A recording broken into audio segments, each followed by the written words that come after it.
terutama di objek wisata itu Jembatan Batu Dinding, sebab itu salah satu destinasi favorit kita di Tanjung Belit. Ya umumnya masyarakat Riau lah bang.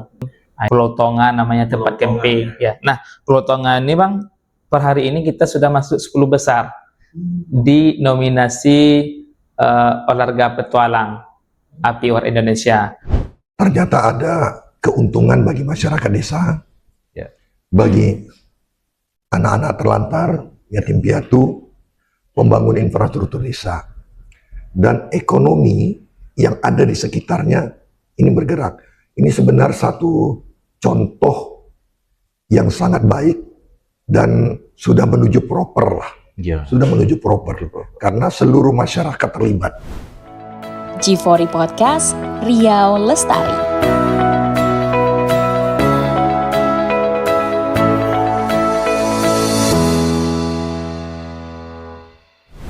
Assalamualaikum warahmatullahi wabarakatuh. Halo sahabat Green, ketemu lagi kita di G4 Podcast bersama saya Zali. Kita bakalan ngobrol tentang isu Riau. Nah, kali ini kita akan ngobrol soal konservasi alam melalui ekowisata, inisiatif pariwisata berkelanjutan di Provinsi Riau. Nah, kenapa kita obrolin ini? Karena kita tahu bahwa Riau itu punya kawasan konservasi yang begitu luas, keanekaragaman hayati, dan di dalam proses itu kita tahu bahwa begitu banyak destinasi-destinasi wisata yang bisa kita kembangkan menjadi ekoturism, yang itu tentu akan memberikan nilai tambah kepada perekonomian masyarakat dan juga dapat melestarikan alam di sekitar destinasi wisata itu. Nah, untuk ngobrolin soal potensi ekoturism dan memajukan pariwisata secara berkelanjutan di Provinsi Riau, saya sudah bersama dengan dua narasumber yang sangat expert dan berpengalaman untuk ngobrolin soal bagaimana sih kita memajukan ekoturism, destinasi wisata yang juga ini spesialnya adalah berada di penyangga atau gerbang di kawasan konservasi yang ada di Desa Tanjung Belit ya.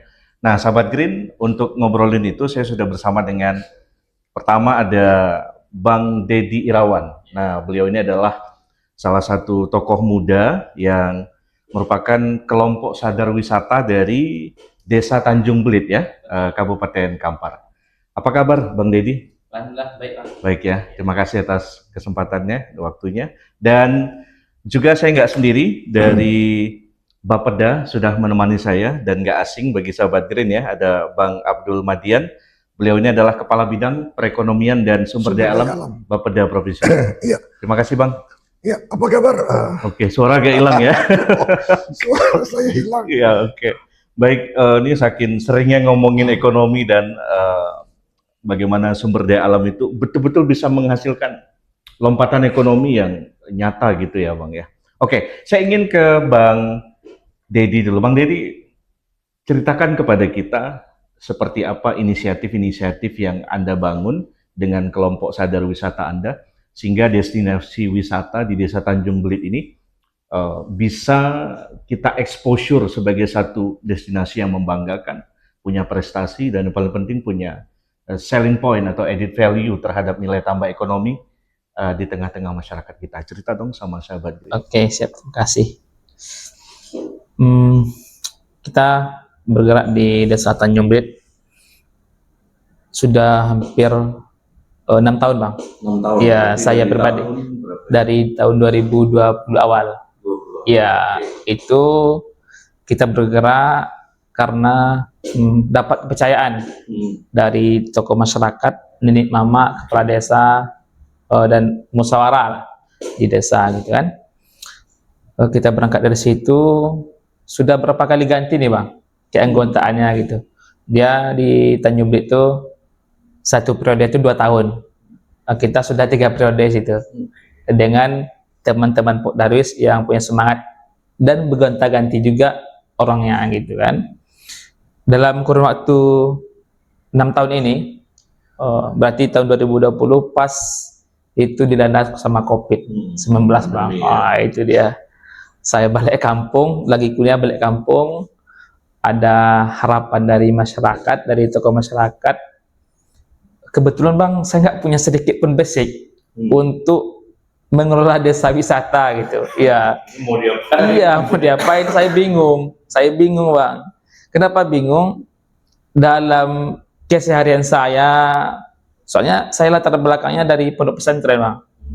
Masuk kuliah pun saya jurusannya ilmu hadis. Wah, dihadapkan dengan pengelolaan desa wisata. Apalagi saat itu dilanda COVID-19. Bagaimana kita mengelolanya gitu. Waktu itu kita modal percaya diri dan diberikan kepercayaan. Setelah dibentuk Pok Darwis, setelah diamanahkan menjadi ketua Pok Darwis, kita ajaklah teman-teman Pok Darwis berpikir dan mengumpulkan ide-ide ya dari sebelumnya. Sebab Pok Darwis itu sudah ada 3 tahun sebelum saya menjabat. Iya, tidak terlalu hidup. Sebelum Pok Darwis ada namanya ekowisata, kelompoknya ada Pokja, bergonta-ganti lah sampai sekarang tetap Pok Darwis gitu kan. Nah, ketika sering berjalan waktu, teman-teman fokus, Bang, di desa, di destinasi, bikin program, bikin kegiatan. Berarti kegiatannya memperbaiki atau mempoles yang ada, Bang, ya, terutama di objek wisata itu Batu Dinding. Sebab itu salah satu destinasi favorit kita di Tanjung Belit. Ya umumnya masyarakat Riau lah, Bang.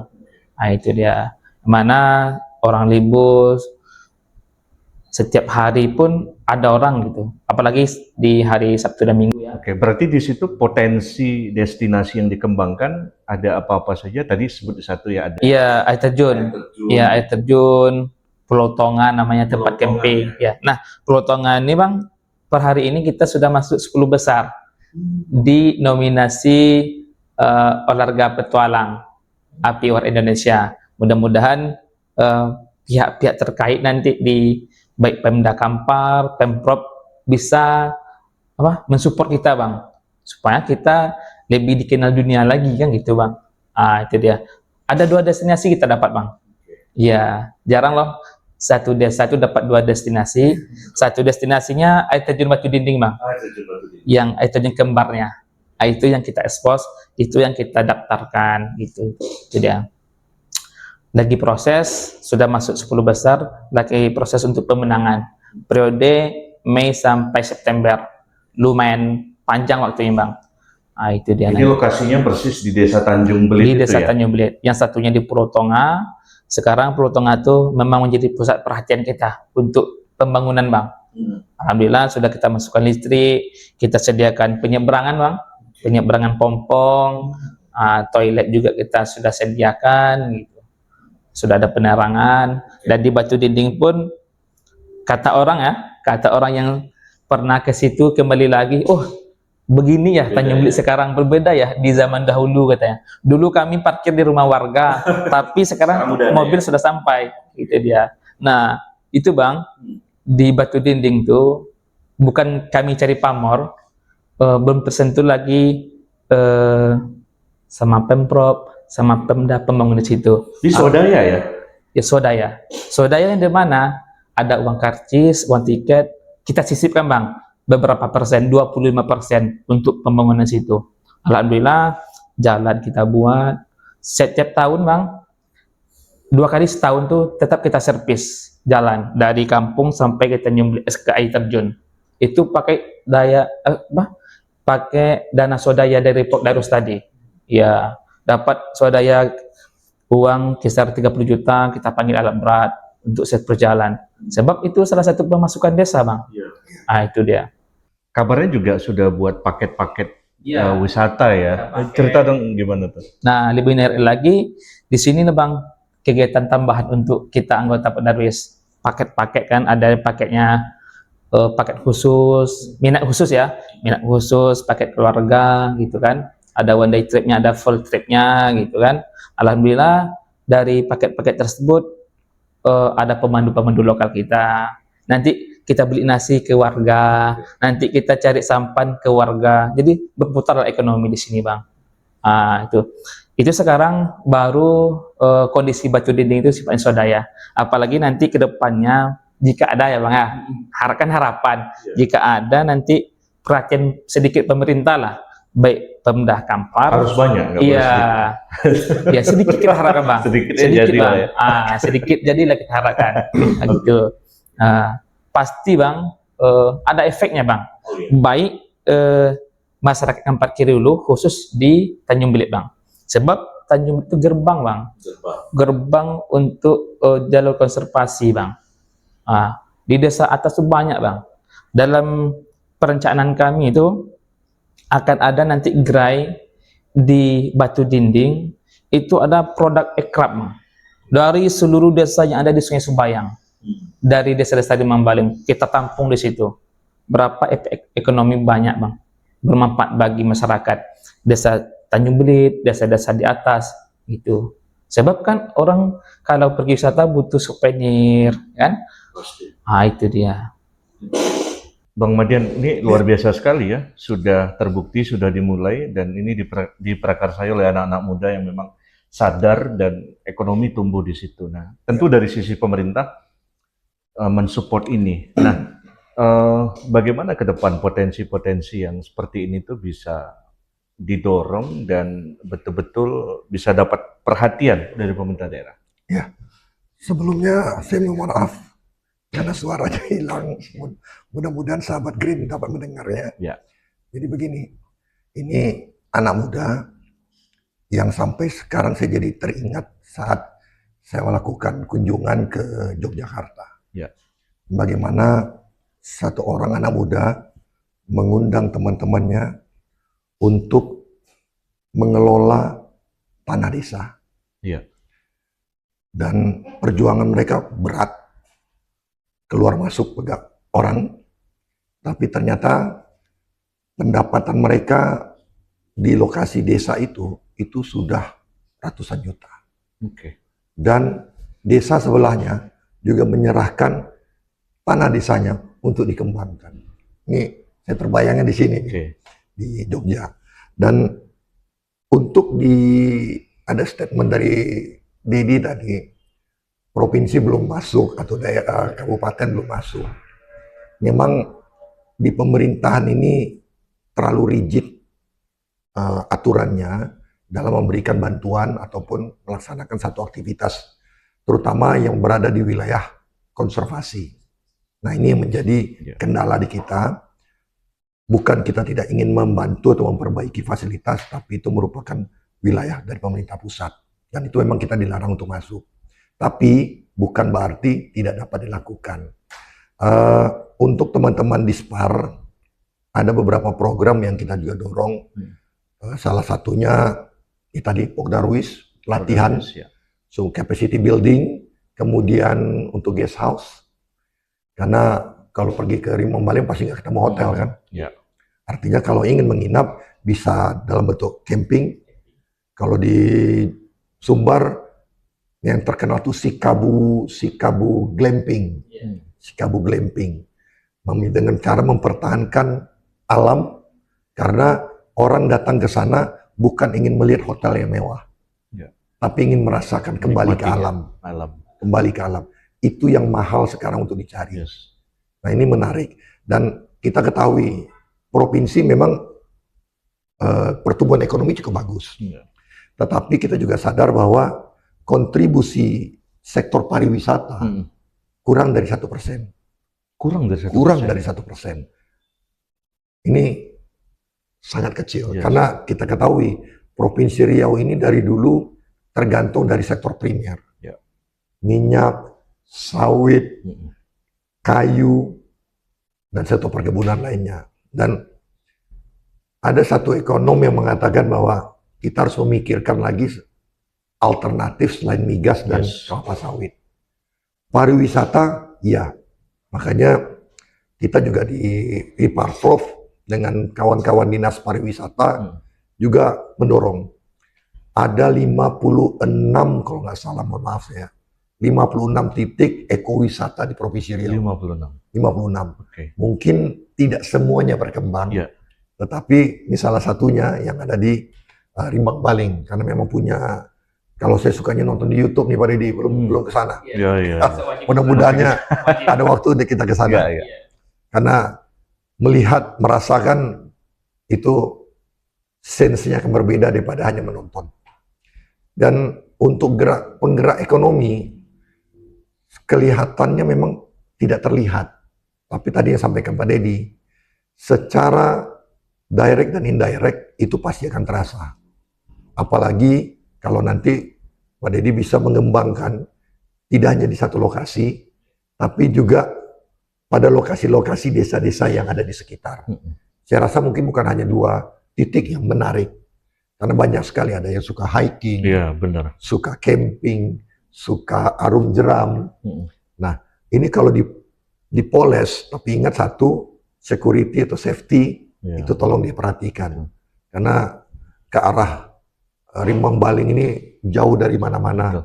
Dan saya rasa ini awalnya bisa niche market, minat khusus, tapi kalau dikelola dengan baik, saya yakin ini akan menjadi bukan minat khusus lagi, tapi sudah menjadi minat orang bersama. Jadi saya harap Pak Deddy jangan grogi, jangan takut pemerintah tidak bisa menggunakan APBD-nya, tapi kita punya alternatif sumber pendanaan lainnya. Mudah-mudahan ya salah satunya dari Green Initiative for Riau ini, dan salah satu yang bisa kita serahkan itu adalah berbasis kinerja bagi masyarakat yang dapat memanfaatkan alam, menjaga alam, tapi juga dapat menggerakkan ekonomi yang ada di sekitar. Mungkin itu dulu. Oke, tapi kita mau tahu juga nih Bang Madian, mengapa sektor pariwisata dan ekoturism itu justru memberikan sumbangsi yang presentasinya kecil sekali ya terhadap pergerakan ekonomi kita. Padahal kita tahu tekstur, kontur, geografis, dan potensiali SDA kita memang ciri khasnya itu.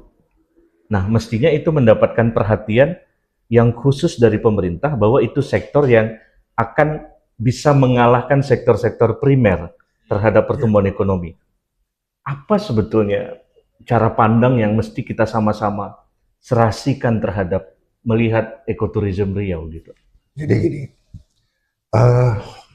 beberapa kali saya diskusi dengan teman-teman ISPAR. Jika ingin mengembangkan satu destinasi, kita harus memikirkan destinasi supportingnya, plus eventnya. Karena mengapa? Terlalu banyak pun destinasi, maka itu bukan destinasi. Karena kalau kita ketahui kondisi infrastruktur di Riau juga tidak begitu baik. Ya, itu problem. Jalan kemantapan kita sekarang malah turun ke di bawah 70. Nah, itu jadi permasalahan. Seorang wisatawan akan berpikir berapa lama saya bisa menikmati beberapa destinasi. Contoh, kita kenal lah Istana Siak. Kemudian saya mau menuju ke Rimbang Baling, menuju ke destinasi Koto Panjang dan Muara Takus. Jarak satu destinasi ke destinasi lain itu membutuhkan waktu hampir 1 hari. Makanya ada satu harapan juga dengan adanya tol ini. Kalau tol ini sudah sampai ke Pangkalan, ini akan minimal mempersingkat jarak. Dan memang kendala di ekowisata, terutama wilayah hutan, kita paling banyak tuh ekowisata di wilayah hutan, konservasi. Itu tadi yang saya sampaikan di awal. Pemerintah ini ragu-ragu dan takut sebenarnya. Kalau berbuat, kena. Kalau tidak berbuat, ini punya potensi. Ada faktor itu ya? Faktor. Sehingga yang bisa dilakukan hanya bersifat capacity building, pelatihan, untuk pembangunan sarana prasarana belum bisa. Tapi, dan ingat, pembangunan sarana prasarana juga harus punya izin khusus. Apalagi wilayah konservasi. Wilayah konservasi. Tidak boleh secara sporadis. Nah, ini yang mungkin teman-teman nanti bisa bicara dengan Dinas Pariwisata, bisa nggak tolong didesain seperti apa ke depan wilayah Mas Deddy, pengembangannya seperti apa. Dan ingat, satu destinasi memiliki nilai batas kebosanan. Makanya harus ada event-event tertentu untuk yang merefresh kembali pengunjung. Ya, kita nggak tahu apakah event-event adat atau mungkin yang lebih gilanya lagi jazz di dalam hutan. Menarik itu, jazz dalam hutan ya. Jazz dalam hutan. Jazz gunung sudah ada. Jazz dalam hutan. Menarik itu. Tapi Bang Dedi, kita mau tahu juga dampak secara nyata yang dirasakan masyarakat dari aktivitas yang dibangun oleh Pak Darwis itu selama ini. Boleh cerita nggak apa yang betul-betul begitu terasa di masyarakat dengan adanya usaha pelan-pelan untuk menata destinasi lain? Oke, siap. Gini Bang, kita kan geraknya pelan-pelan ya. Kita pelan-pelan, step by step kan. Dan ada beberapa poin yang sangat dirasakan oleh masyarakat ya. Mungkin kita bicara terkait uang masuk ke desa lah Bang, uang masuk ke desa. Dari kutipan kita, dari tiket-tiket yang kita kumpulkan, nanti akan kita sampaikan ke desa. Sampaikan ke desa, laporkan ke desa, sekali 3 bulan Bang. Ya, dalam 3 bulan itu kita akan laporkan ke desa, forum rapat musyawarah, mulai dari tokoh masyarakat, nenek mama, alim ulama, pemerintahan desa, dan anggota Pak Darwis. Jadi kita nanti akan kasihkan uang Pak, yang kita kutip itu contoh 100 juta ya, 100 juta. Sebab pendapatan kita per bulan Pak 30 sampai 60 juta per bulan. Iya, dari kutipan tiket masuk di luar dari paket wisata. Ya, dari paket wisata. 100 tadi kita bagi 2 dulu Pak. 50% untuk pengurus, ya, 50% kita kasih ke desa. Dari 50% tadi, desa akan juga bagi nanti, bagi 2 ya, bagi 2,5%, 25%-nya itu akan dikembalikan untuk pembangunan Pak. Itulah nanti kita perbaiki jalan, bangun toilet, kan? Dan pembangunan yang lainnya, bangun musola, gitu. Dan 25% tadi itulah untuk kegiatan masjid, bangun masjid, kegiatan pemuda, ada acara pemuda nanti dari situ ambilnya anak yatim Bang. Inilah yang kita rasakan Bang. Biasanya anak yatim sekali kasih itu sama panitia anak yatimnya 500.000, 700.000. Sekarang tuh hampir 5 jutaan Bang. Hampir 5 jutaan dapat sama anak-anak yatim. Kan besar efeknya Bang. Itu dia, besar dampaknya. Itu pun kegiatan-kegiatan pemuda Bang.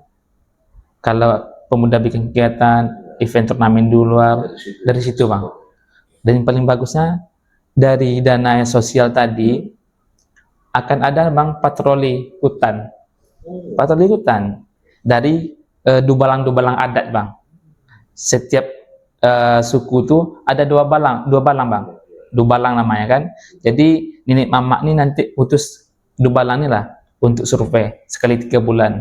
Ada nggak yang ditebang sama masyarakat petani? Ada nggak perkembangan petani? Nanti itu tugas dubalang adat namanya. Itu. Berarti apa ya, sudah terbangun lah pola pengelolaan dari keuntungan yang didapat dari mengelola destinasi itu ya. Belum lagi dari paket-paket nanti kan. Dari paket? Iya, contoh ada paket 100 paket.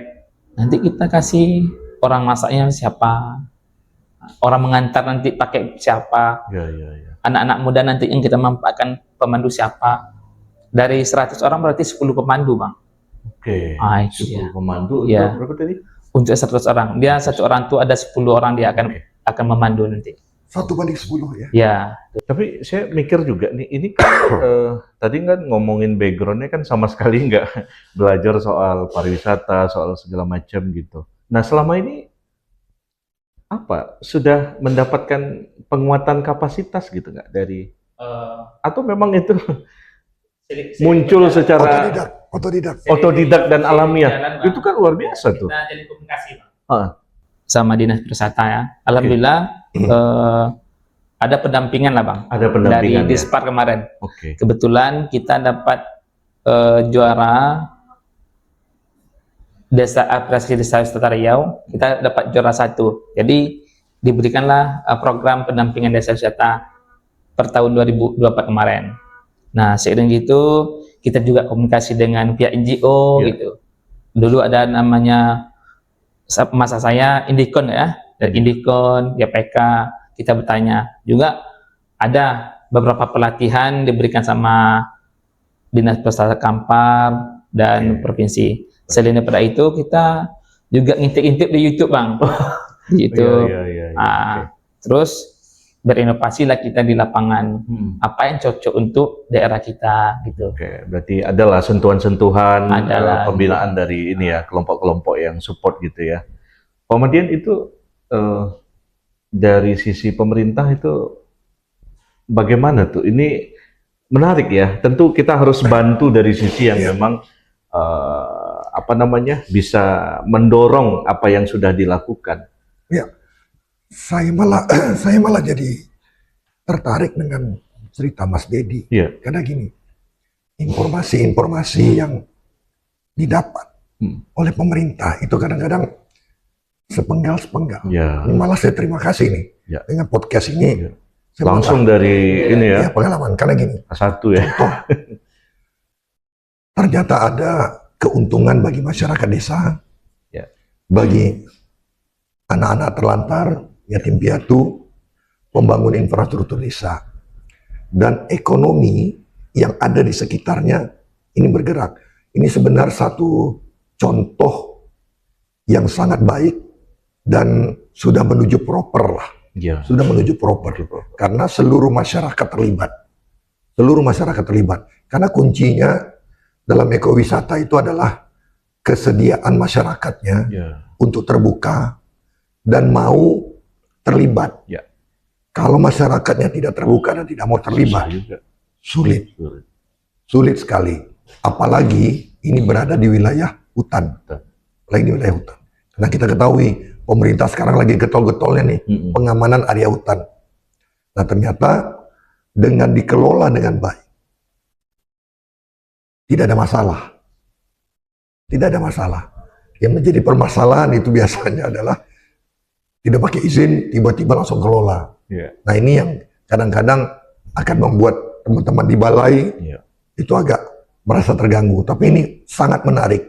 Dan saya menjadi catatan bagi saya, dan jadi PR saya juga akan mendiskusikan ke teman-teman di SPAR.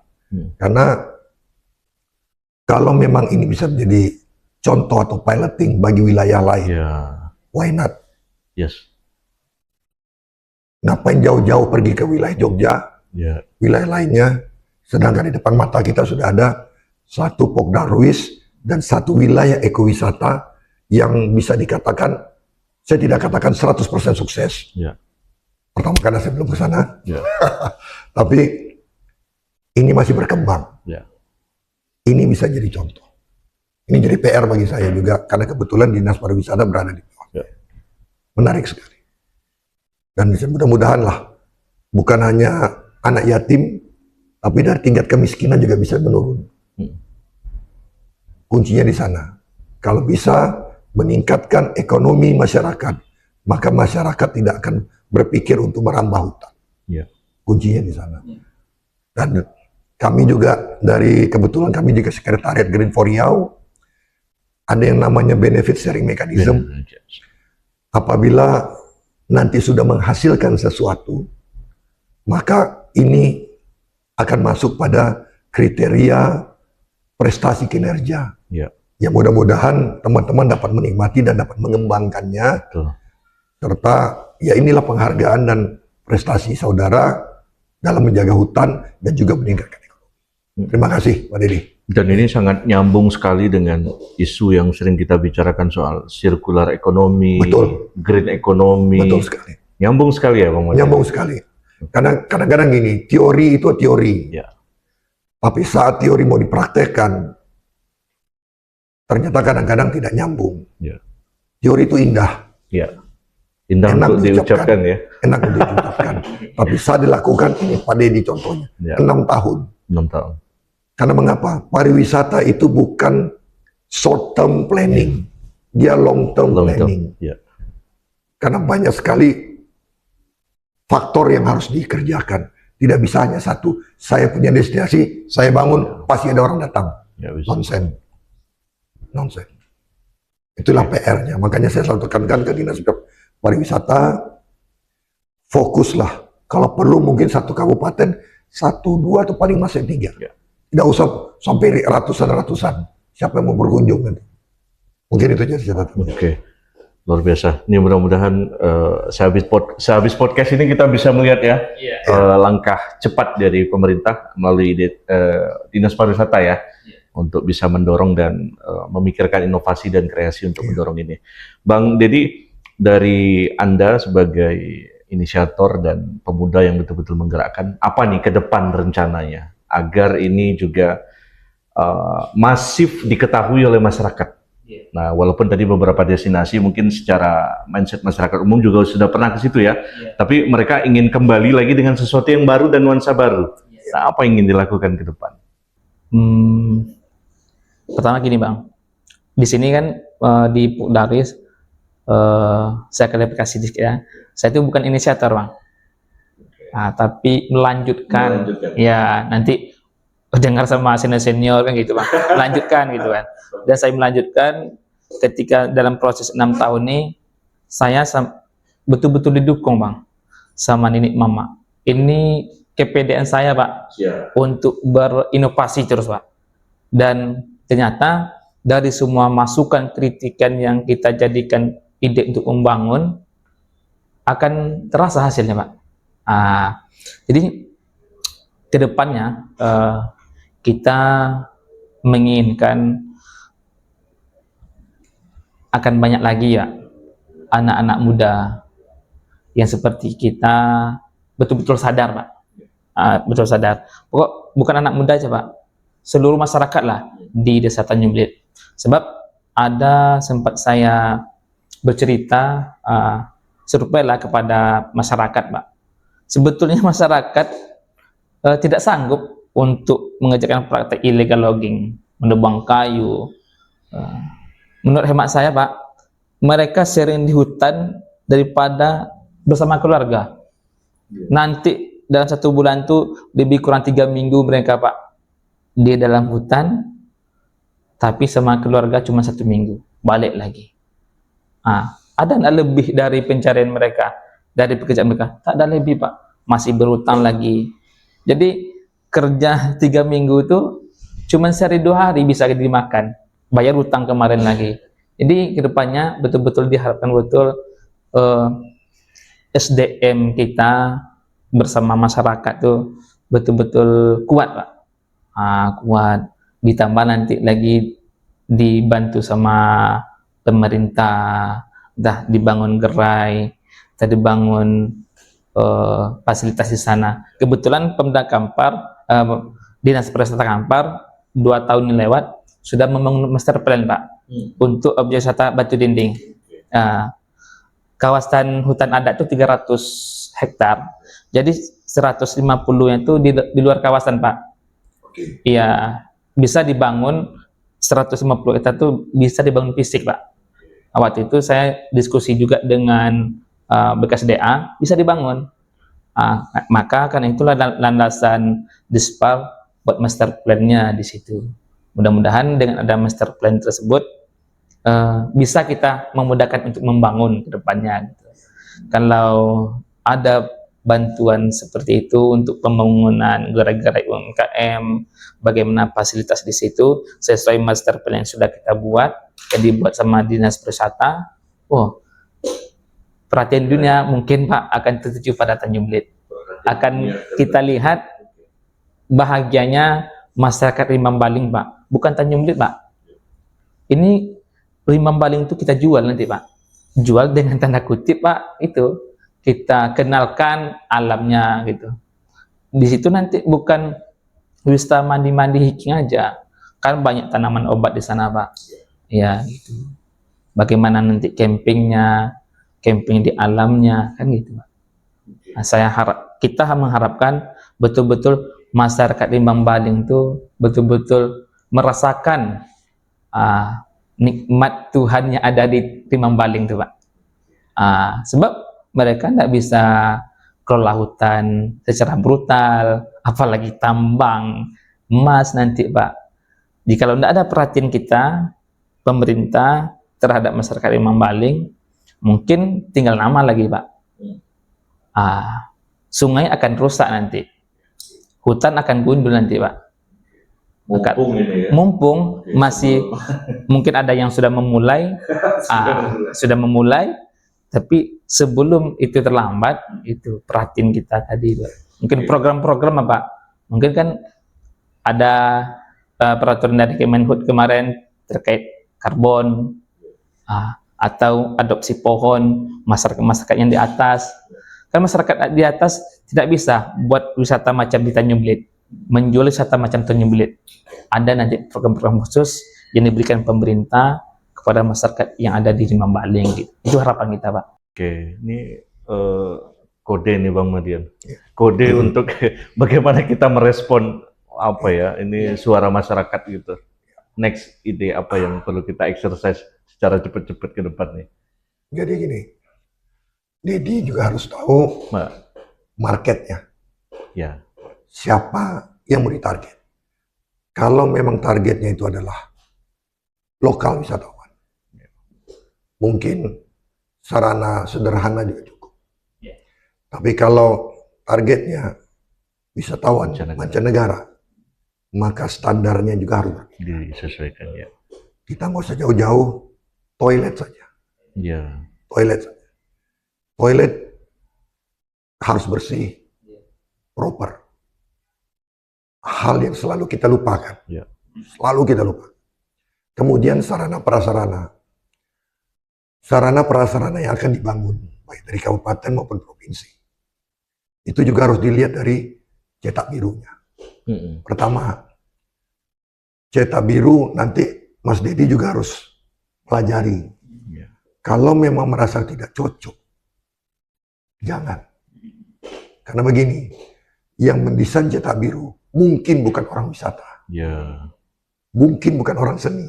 Yes. Maka hasilnya, karena kami di provinsi sudah pernah membangun sesuatu yang ternyata itu menyalahi aturan. Terpaksa harus dibongkar. Karena ketidaktahuan. Dan bukan orang seni. Itu. Saya belajar di Bali, hanya 1 hektar, tapi wisatawan yang masuk di sana per hari itu ratusan. Saya tanya, ini siapa yang mendesain? Ternyata yang mendesain memang orang seni. Dan memang didesain sangat baik, dimanfaatkan oleh masyarakat itu. Perputaran uangnya sangat baik. Saya sampai terkejut. Dari sana belajar. Grand design, bangun gedung pemerintah. Grand design, bangun wisata. Itu totally different. Kalau bangun pondasinya sama, tapi bangun desainnya berbeda. Apalagi itu alam. Jangan menghilangkan unsur alam. Karena banyak sekali kita lihat prasarana yang dibangun akhirnya kosong, menjadi gedung hantu. Maaf, saya terpaksa bicara seperti itu. Artinya apa? Yang dibangun tidak sesuai dengan keinginan para pemain, para pelaku wisata. Makanya kawan-kawan saat ingin melakukan, oke ini ada program pemerintah, kami mau bangun, kasih masukan. Pak ini tidak cocok. Harusnya begini, harusnya begini. Seperti itu. Itu menarik sekali. Kalau itu bisa diwujudkan.